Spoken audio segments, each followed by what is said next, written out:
আজকে আমি বড়ইয়ের আচারের রেসিপি শেয়ার করব। আসসালামু আলাইকুম ভিউয়ার্স।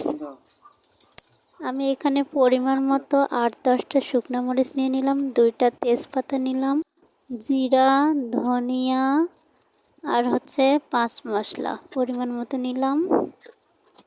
এরপর আমি এগুলো সব মশলাগুলো ভেজে নিব।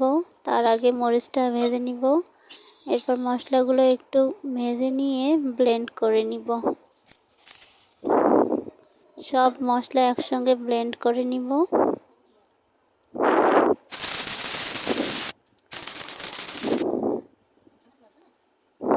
আমার ব্লেন্ড করা হয়ে গিয়েছে। এখন মশলাগুলোকে বাটিতে ঢালবো।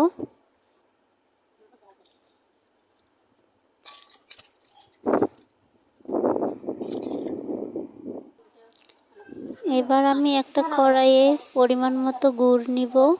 গুড়গুলোকে এমনভাবে জাল করে নিব যেন এরকম ফেনা ওঠে। তারপর আমি সিদ্ধ করা বড়াইগুলো দিয়ে দিলাম। তারপরে কিছুক্ষণ নেড়েচেড়ে স্বাদ মতো লবণ দিলাম, একটু অল্প পরিমাণ। এরপর ব্লেন্ড করে রাখা মশলাগুলো দিয়ে দিলাম। তারপর কিছুক্ষণ নেড়ে 5-6 মিনিটের মতো জাল করে নিলাম। তৈরি হয়ে গেল আমার বড়ইয়ের আচার। আচারটা কেমন হয়েছে কমেন্ট করে জানাবেন। ধন্যবাদ।